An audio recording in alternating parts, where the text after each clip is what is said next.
আসসালামু আলাইকুম বন্ধুরা, welcome back to my channel. আশা করছি সবাই অনেক ভালো আছেন। আজ আমি আপনাদেরকে বানিয়ে দেখাবো অল্প সময়ে কিভাবে আপনারা ঘরে এই গাজরের হালুয়াটি বানিয়ে ফেলতে পারেন। ঝটপট এই হালুয়াটি বানিয়ে ফেলতে পারেন। প্রথমে আমি চুলায় একটি প্যান বসিয়ে দেব। তারপর দেখেন আমি এখানে আগে থেকে একটা সুজির প্যাকেট কিনে নিয়েছিলাম। এটা 25 টাকা দাম। পরে এটাকে আমি প্যানের মধ্যে দিয়ে ভালোভাবে এটাকে একটু ভেজে নিব। চুলার আঁচটা অবশ্যই আপনারা মিডিয়ামে রেখে এগুলাকে টেলে নিতে হবে। এগুলা ভাজা হয়ে আমি এগুলাকে নামিয়ে নিব। নেয়ার পর একই প্যানের মধ্যে আবার আমি এখানে দিয়ে দিব 2 টেবিল পরিমাণের ঘি। এখানে ঘি অ্যাড করতেছি আমি। ঘিটা দিলে এটা কি বেটার হয় আর কি। তারপর আমি ঘিটাকে ভালোভাবে গলিয়ে নিব। নেয়ার পর এখানে আমি একটি গাজর কুচি নিয়েছি। আপনারা চাইলে 2টিও দিতে পারেন, কিন্তু আমি একটি দিয়েছি কারণ আমার সুজির পরিমাণের তুলনায় এই একটি আমার বেটার হয়েছে, তাই আমি একটি কুচিয়ে নিলাম। নিয়ে এটা কড়াইয়ের মধ্যে দিলাম। দেওয়ার পর স্বাদ মতো একটু লবণ দিয়ে দিব। দিয়ে ভালোভাবে এগুলাকে নেড়ে নিব যতক্ষণ পর্যন্ত না গাজরটা সিদ্ধ হয়ে আসছে, ততক্ষণ পর্যন্ত এটাকে আমি জাল করে নিব। দেখেন এটা সিদ্ধ হয়ে আসছে। তারপরে এখানে আমি একটি তেজপাতা, 2টি এলাচ আর একটি লবঙ্গ আর 2টা দারুচিনি দিয়ে দিলাম। তারপর এটাকে ভালোভাবে মিশিয়ে নিব। নেয়ার পর আমি 1 কাপ পরিমাণে এখানে চিনি অ্যাড করেছি। তারপর চিনিটার সাথে ভালোভাবে গাজরটা মিশিয়ে নিব।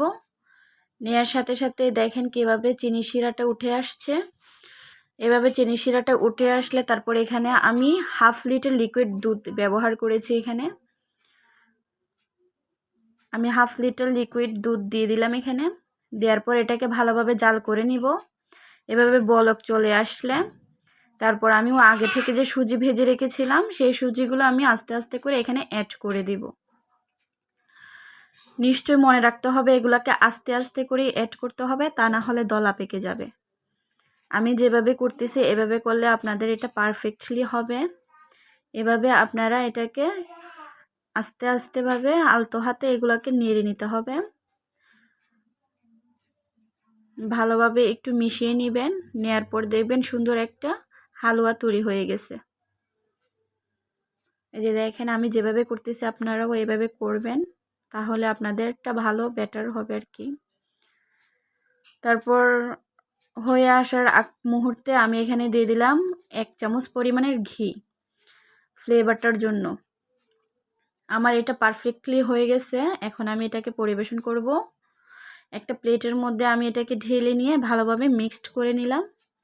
তারপর এখানে আগে থেকে কুচিয়ে রেখেছিলাম কাঠবাদাম কুচি আর পেরেস্তা বাদাম কুচি, এগুলাকে দিয়ে ভালোভাবে আমি এগুলাকে পিস পিস করে কেটে নিব। আপনারা চাইলে আপনাদের মন ইচ্ছে মতো শেপ করে নিতে পারেন। আশা করছি আমার ভিডিওটা আজ আপনাদের কাছে খুবই ভালো লেগেছে। আমার ভিডিওটা আপনাদের কাছে ভালো লাগলে অবশ্যই আমার চ্যানেলটা সাবস্ক্রাইব করে দিবেন। আমার ভিডিওটা সবার মাঝে শেয়ার করে দিবেন। দুর্দান্ত একটি ডেজার্ট তৈরি করে ফেললাম, গাজরের হালুয়া। গাজরের হালুয়ার সাথে তো চালের রুটি না হলে মজাই লাগে না, ভালোই লাগে না, তাই চালের রুটিও বানিয়ে নিয়েছি।